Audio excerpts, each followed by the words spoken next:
programa Life for You desta semana, receberei aqui Marcelo Novaes. Marcelo Novaes, um empresário na área de advocacia, está com um lançamento agora super especial, uma transformação, inovação no que se diz respeito ao atendimento nessa área jurídica com o seu Smart Group. Marcelo, vem para cá e vamos conversar sobre o que é esse negócio de advocacia, essas coisas estranhas de lei aí, justiça, enfim, o que isso tem a ver com comportamento, o que isso tem a ver com atividade, o que isso tem a ver com trabalho, com empreendedorismo, o que isso tem a ver com as pessoas que estão nos assistindo. Bom, Eugênio, obrigado primeiramente aí pelo convite, né, de estar aqui na Funvic, né, Fundação aí, Vida Cristã. Sim. Obrigado pelo convite. Legal. Seja bem-vindo, Marcelo. E eu te conheci, na realidade, tem o quê? Um ano? Faz uns 8 meses, mais 8 ou menos. meses, mais ou menos? Mais ou menos por aí. 8 meses, isso. Quando você foi fazer o treinamento Life Experience. Exatamente. Não é isso? Inclusive, vindo para cá agora, eu já gravei uma live ali no Instagram ali, postei exatamente isso. Dizendo que ia vir aqui, né, para poder dar essa entrevista aí para você aí, que foi... principalmente o nosso primeiro contato foi lá no Life Experience. Life Experience, 8 meses atrás. Isso. E eu sempre acredito que quando a gente faz boas amizades, bons relacionamentos, isso acaba sendo sementinhas que nós vamos plantando na nossa vida para colher em algum momento no futuro. E por que eu estou começando falando sobre isso? Porque quem está nos assistindo muitas vezes fala, eu estou começando minha vida profissional, eu não conheço ninguém. Para um pouquinho. Será que você não conhece ninguém? Talvez você não conheça ninguém naquela empresa que você gostaria de estar. Talvez você não conheça um gerente de uma empresa, um diretor, você não conheça um executivo de uma empresa, mas falar que você não conhece ninguém. Então a pergunta é, quem é que eu conheço que pode conhecer alguém que está naquela empresa que eu gostaria de trabalhar?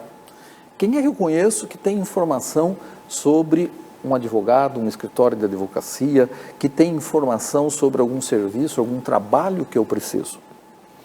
E na realidade você foi nos apresentado aí de uma forma indireta pelo Edinho lá da Cier, né? O Ederson da Silva Santos, né? Lá da Cier Transportadora de Jacareí. E desse bate-papo todo, eu sei que você já advoga há quanto tempo? Conta um pouquinho pra gente. Há 15 anos. 15 anos. Então, a minha trajetória é bem interessante, assim, porque eu sou técnico eletrônico, formado na ETEP, me formei em 1993, fiz um ano de engenharia, automação e controle. Aí meu sonho era entrar para trabalhar na General Motors. Aí entrei como eletricista de manutenção lá, fiquei por 4 anos e vi que realmente não era aquilo para mim. Peguei o caminho errado. Exatamente, peguei o caminho errado. Aí, uma coisa que ficou marcado quando eu fiz o meu teste vocacional, deu advogado. Olha só. Então, foi uma coisa que ficou na minha mente, eu falei assim, não, vou deixar esse lado de engenharia, automação e controle, meu sonho não é continuar aqui na General Motors e tal, e fiz a faculdade, entrei na faculdade de Direito, tudo, trabalhei um longo tempo dentro de empresas ainda, e daí depois, a partir de 2009, que daí eu saí, fui trabalhar na área jurídica, tudo, e estou até hoje. Essa sua história é muito interessante, porque muitas vezes a pessoa escolhe um caminho na vida e se prende a ele, mesmo não sendo feliz, mesmo não se realizando. Não sei se você sabia, eu também fiz ETEP. Olha só. Eu também fui Muito técnico pequeno. eletrônico, me formei em engenharia eletrônica, mas há 22 anos atrás eu falei, depois de 16 anos, para descobrir isso, não é isso que eu quero não. O que eu gosto é lidar com gente, é dar treinamento, é capacitar pessoas, é desenvolver pessoas, né? É isso que eu gosto. E o que fez você efetivamente perceber, é a advocacia que eu quero? Então, voltando a essa questão aí do teste vocacional, a principal característica que deu lá foi persuasão. Persuasão. E no mundo da persuasão, a advocacia, você estar com pessoas, você conviver com pessoas, você não ficar restrito dentro de uma fábrica, vamos dizer assim, trancado dentro de uma fábrica. E essa liberdade eu tenho hoje, como advogado, né? E até muitas pessoas eles falam assim, né? Por que você não presta concurso para a magistratura, para o Ministério Público, para ser um servidor, para você ter uma estabilidade na sua carreira? Tudo bem, ok, você vai ter uma estabilidade na sua carreira. Mas o advogado ele tem muito mais essa liberdade de poder atuar onde ele quer.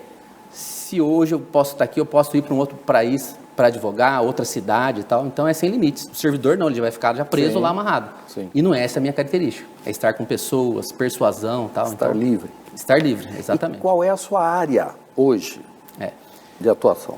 Então, quando eu saí das empresas que eu trabalhei registrado, fui funcionário mesmo, tudo, eu saí e fui advogar para um sindicato grande aqui em São José dos Campos, que é o Sindicato dos Metalúrgicos de São José dos Campos. Então, eu fui advogado durante 4 anos ali.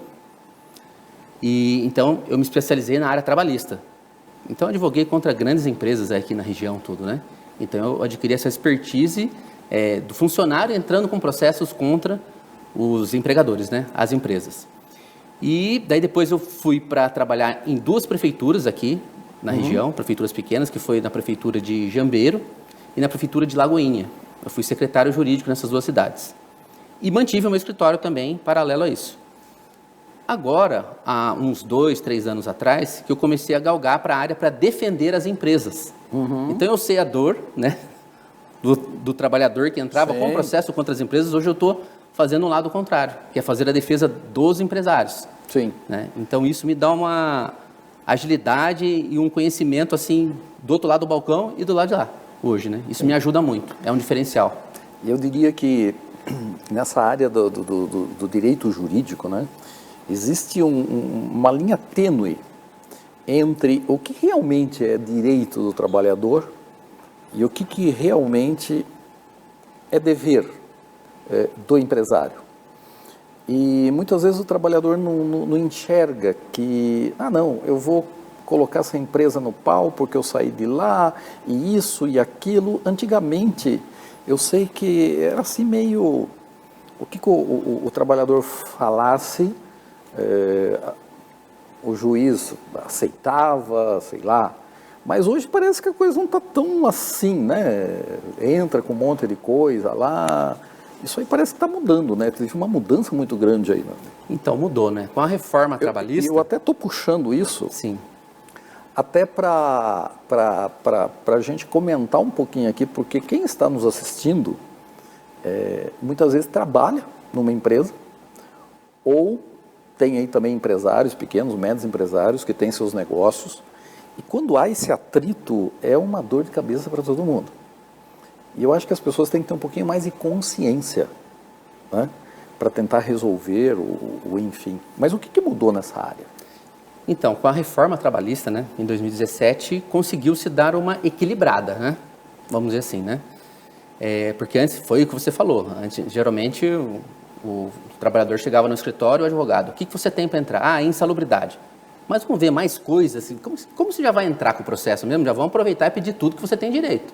Mas você sabe que tem advogado que hoje ainda faz isso, né? Continua, exatamente. Então, aí o advogado pedia tudo que tinha direito e até aquilo que não tinha direito. Com a reforma trabalhista passou a ter a questão da sucumbência, né? Então, começou a ser, se eu pedir isso aqui e perder, eu vou ter que pagar a sucumbência. O que é sucumbência? Então, não vem com esses termos advogadez aqui que a gente não entende, não. A sucumbência é assim, se o funcionário fez um pedido, por exemplo, no caso de insalubridade, e ele vem a perder esse pedido dele de insalubridade, ele tem que pagar essa sucumbência para o advogado da parte contrária. Então, a sucumbência é isso, é pagar financeiramente aquele pedido dele que ele pediu de insalubridade. Sim.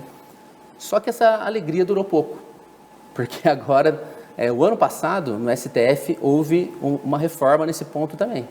Então, agora o trabalhador ele não passou de novo a não pagar a sucumbência, ou seja, se ele perder, ele tem a justiça gratuita, ele não paga. Então, foi uma coisa que foi revertida no STF. Ou seja, voltou a bandalheira. Voltou, exatamente. Então, assim, aquela balança que estava quase se equiparando, já deu uma voltada de novo, né? Sim, mas existem, vamos dizer, na parte jurídica, né, tem advogados aí de empresas, como é o seu caso, que estão muito bem preparados. Sim. Tá?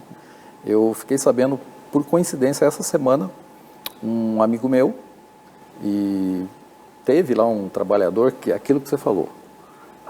É só insalubridade, mas já vamos pegar aqui tudo que tem aqui, já né?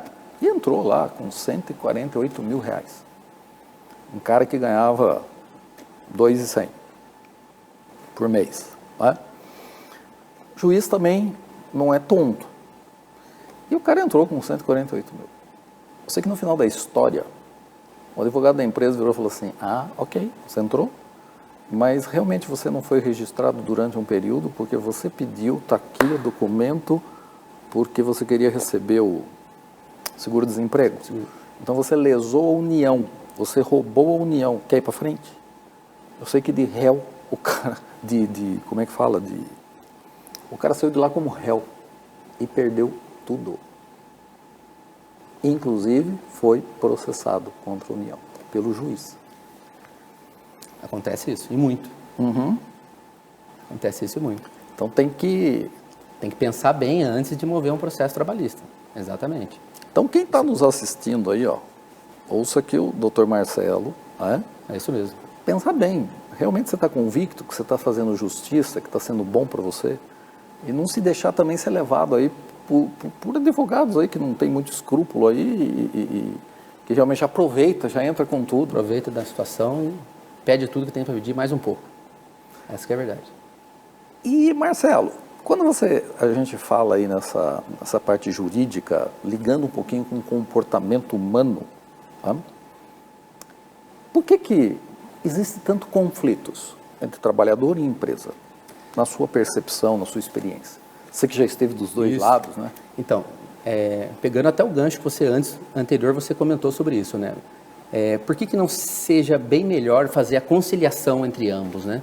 Existe uma... E essa resposta... Melhor coisa. Você vai dar daqui a pouquinho, depois dos intervalos, porque acabaram de me avisar que nosso tempo já foi 1/3, e daqui a pouquinho, não perca, no retorno Life for You, o Dr. Marcelo aqui vai nos contar onde está o problema aí desse relacionamento trabalhador-funcionário. Até mais.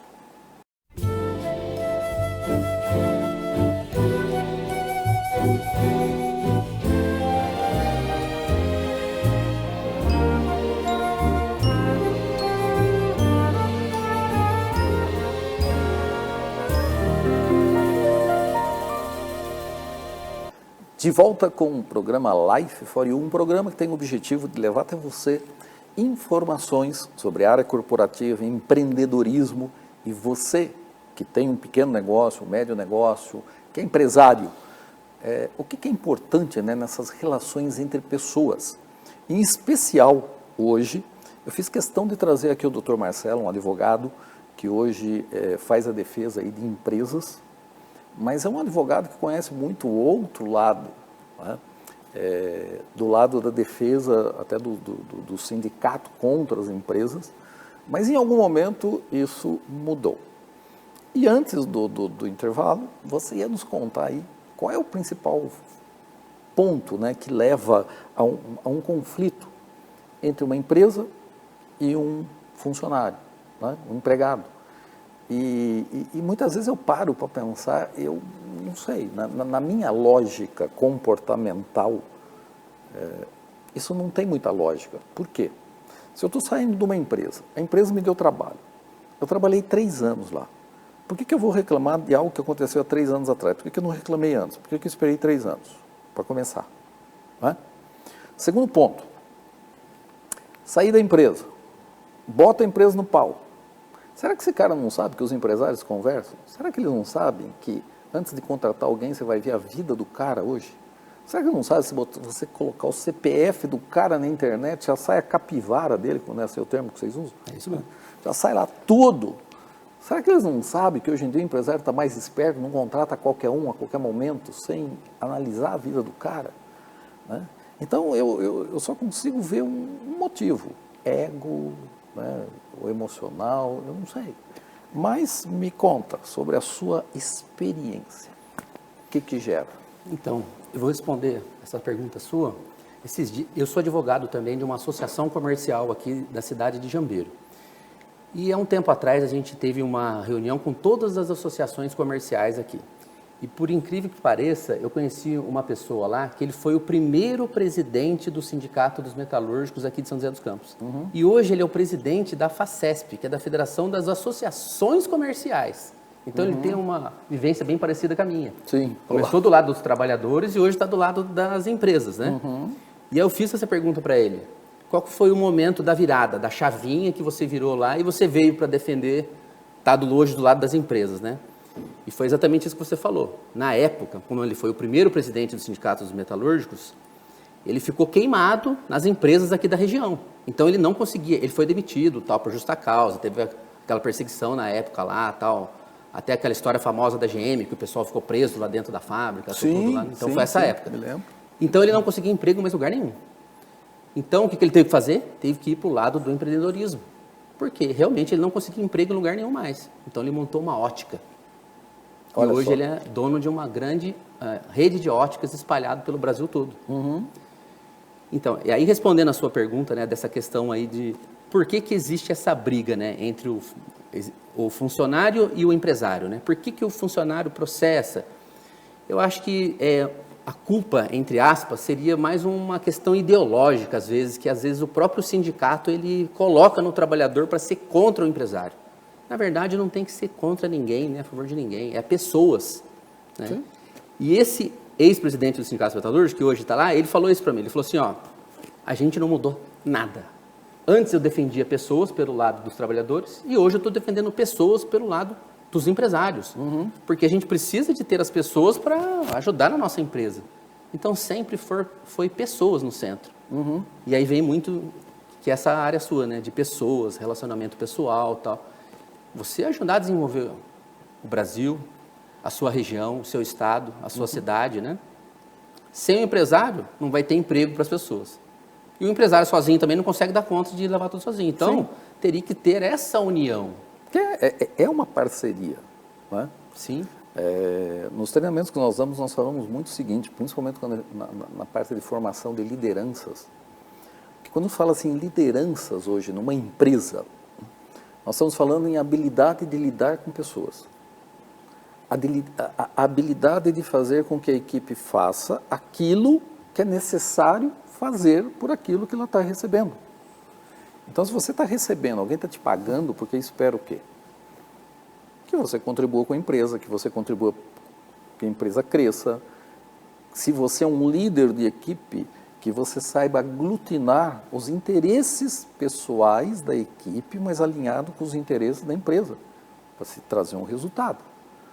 Que é o que se fala hoje, do respeito, do engajamento, de você entender se a pessoa está bem, se não está bem, como atuar para que ela fique bem, produtiva.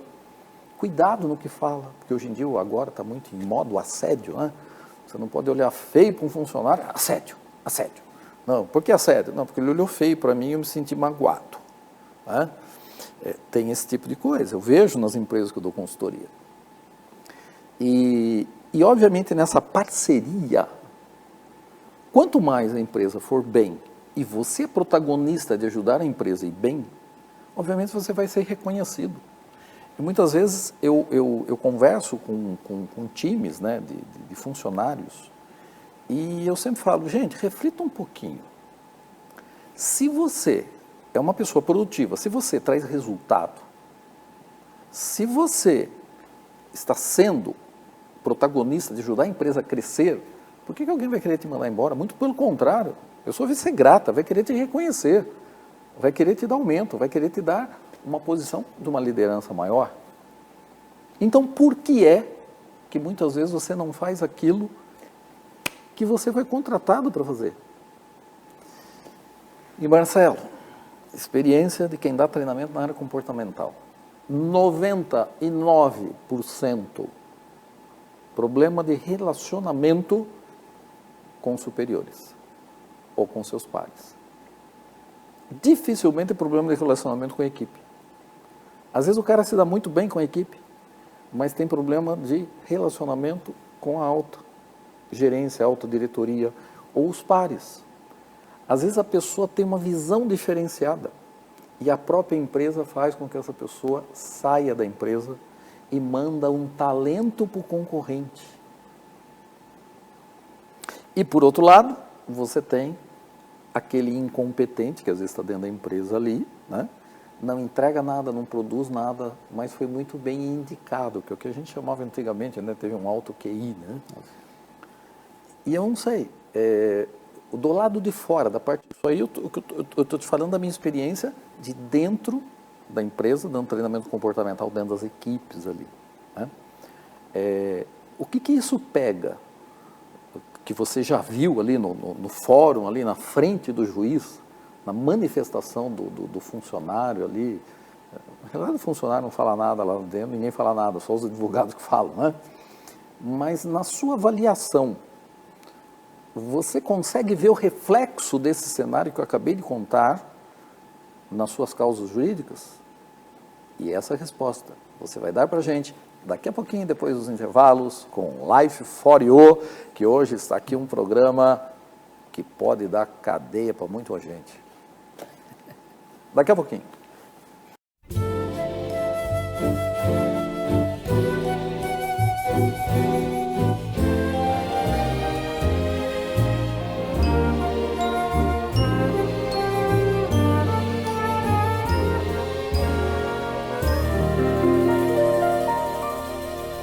O programa Life for You dessa semana parece que não tinha nada a ver com a área comportamental, né? Quem começou a assistir o programa falou, nossa, o Eugênio da área comportamental está trazendo um advogado, área jurídica. Gente, tem tudo a ver. A nossa vida é sistêmica, aquilo que nós fazemos, que seja nos nossos relacionamentos pessoais, profissionais, a nossa intenção de ajudar ou não ajudar, isso reflete, ecoa, como diz aquele filme, que eu esqueci o nome, ecoa pela eternidade, né? Coração Valente. Todas as nossas ações ecoam pela eternidade. Mas conta pra gente, você enxerga nas defesas jurídicas que você já fez, nesse contato que você teve tanto com trabalhador como com empresário, né? Esses problemas de relacionamento, comunicação internos refletidos lá, como sendo mágoas mesmo? Então, uma coisa importante que eu dou assessoria hoje para os empresários, e eu sempre repito, quando você vai tratar um funcionário, você contrata ele bem, trata ele bem, mas muito mais você trata ele bem na demissão. Uhum. Porque daí, se você magoa aquele funcionário da demissão, você faz uma demissão não tão apagada, e vamos dizer no jargão, você diz com o abacaxi ali, ó, tô sem embora, pois aquele cara, ele vai na esquina, vai estar dentro de entrar com ação contra a empresa. Então, nessa parte da mesa, muito importante. A maioria das vezes, quando o funcionário chega para mim no escritório, quando eu do lado para entrar contra as empresas, tem alguma mágoa muito grande. Uma mágoa pessoal, alguma coisa que aconteceu lá dentro da empresa e que fez ele procurar um advogado para poder entrar com ação contra aquela empresa. Então, isso aí eu acho fundamental. Por isso que eu falo sempre para as pessoas de recursos humanos. Na hora de demitir o funcionário, tem que tratar ele bem. Se você ele naquele ponto ali, ele é um forte candidato a processar aquela empresa. Pode nem falar para ele que está sendo demitido. É melhor assim, olha, eu vou te mover para o trabalho de trabalho, para que você tenha os caminhos. Né? Exatamente. Então a gente vê muito feito, né, que 99% às vezes relacionamento superior do nível hierárquico. E geralmente os processos de assédio moral, de seguidão fala dentro da empresa, é essa parte que a gente chama do vertical, né, que vai do superior para o subalterno, né, vamos dizer assim. Então, existe assim diversos treinamentos que se dão para a liderança dentro da empresa, justamente para saber como tratar com os funcionários dentro da empresa, justamente para não chegar no ponto. Porque às vezes falta o conhecimento também da liderança da empresa para ter esse tete com aqueles funcionários ali. E fala em geral, tem muitas pessoas que confundem isso, né? Acha que a moral é assédio sexual. Não é isso. A gente sabe que tem outras, e por não ter acontecimento, muitos empresários que às vezes estão fazendo assédio moral saber que é assédio moral. Não, eu não estou tentando ninguém vendendo presa, não dei ninguém para sair comigo. E que a assédio moral é assédio. Você pode dar alguns exemplos? Assédio moral? Sim. Assédio moral, na maioria das vezes, processos que ocorrem na prática, na justiça do trabalho, geralmente assim, o funcionário, às vezes ele está toso com a empresa, ele não vai mais trabalhar. Então ele começa, às vezes, dar o estado de que ele falta, tal. E aí, por quê? Ele ser demitido. Por lado, o empresário não pode mandar ele embora, tendo que ele está testado, tal, correta. Sim. Era esse impasse. Às vezes acontece com as atitudes, vamos dizer, do empresário. Começa, às vezes, perseguir aquele trabalhador para que ele pedir permissão. E fica nesse impasse. O trabalhador que quer que o empresário faça a justa causa, o empresário fazer isso. Quer que ele peça demissão. Então fica nesse impasse. Aí começa essa parte do assédio moral. Um exemplo clássico, muita gente não sabe, é o seguinte, é você tirar a atividade completa e começar a deixar aquele funcionário meio de canto. Chama ossado. Você tira a atividade dele e fala assim, não, vamos dar pouco serviço para ele.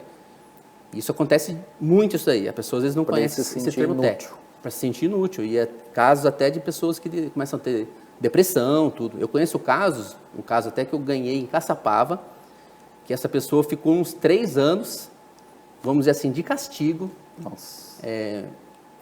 sem ter serviço nenhum. Ou seja, feriu a moral dela. Moral. Não isso é um caso de assédio sexual. Isso. Moral. Isso. Dentro do assédio sexual, é importunação mesmo. É você lá ter geralmente é isso, né? Do superior hierárquico para alguma secretária, por exemplo, para alguma mulher dentro da empresa. E geralmente esses processos correm em segredo de justiça. No fórum, por exemplo, as audiências trabalhistas são abertas para qualquer um assistir, né? Nesses casos de assédio sexual, você pede lá o segredo de justiça, aí corre, em segredo de justiça ninguém tem acesso, só as partes envolvidas ali. Porque é muito pessoal ali, né? Sim, e principalmente causa constrangimento, para a né? vítima, Exatamente. Que sofreu, né? Mas tem essa grande diferença. E tem muito isso, viu? Parece que não, mas tem bastante assédio sexual também dentro das empresas. Agora, eu vejo muito também nas empresas que eu dou consultoria, o pessoal fazendo acordo, né? O funcionário pediu para mandar embora. Qual deve ser a atitude do empresário para não ter problema no futuro? Fazer o acordo? Então, isso até é interessante. Antes de vir para cá, a gente estava conversando, eu e Edinho estava conversando exatamente sobre isso. Então, existe uma figura hoje jurídica que você faz o acordo com o seu funcionário, só que não fica só um acordo de papel, vamos dizer assim, de gaveta, entre ambos. Você pega esse acordo e vai homologar na Justiça do Trabalho. Então, não é um processo. Você pega aquele acordo, peticiona lá nos autos e marca um dia lá com a audiência com o juiz, você homologa aquele acordo. Então, ali homologou, você não tem mais risco nenhum para o empregado e nem para o empregador, né, de, vamos mover uma ação na justiça requerendo de novo aquilo que já foi negociado. Não, ali você fica tranquilo. Porque muitas vezes eu vejo o pessoal falando, tem 2 lados. Um, que o cara quer acordo, né, para receber lá, tem alguns direitos. Seguro-desemprego, a multa do 40%, às vezes o prévio, tudo isso. Isso. Ele quer receber isso. E daí ele vai trabalhar em outro lugar, ele não quer que o outro lugar contrate ele na carteira, porque ele quer receber também o seguro-desemprego. O seguro-desemprego. Exatamente. Então, quer dizer, o trabalhador às vezes é bem safadinho, né? Sim, também tem. E cai naquilo que você falou. Aí se o cara entra com ação na justiça lá, ele vai falar assim, opa, mas espera aí, excelência, isso acontece diversas vezes. O cara pede vínculo trabalhista, só que ele se esquece que ele estava recebendo seguro-desemprego naquele outro emprego. Então, como que ele vai pedir o registro ali, sendo que ele estava... Aí é fraude, exatamente, dá uma fraude, né? Ele recebeu o seguro-desemprego e quer ser registrado pela empresa naquele período, então cai por terra. É má fé, né? É má fé. Má fé processual. Então, gente, má fé, não. Seja íntegro acima de tudo, tenha aí sua ética, sua moral, haja com justiça acima de tudo. E eu já vi que eu já vou ter que trazer esse cara aqui de novo também, porque o papo está ficando quente e jurídico. Nosso programa Life for You dessa semana termina por aqui. Agradeço aí ao Dr. Marcelo. Já Obrigado fica o você. convite para retornar. E até o nosso próximo Life for You. Até lá.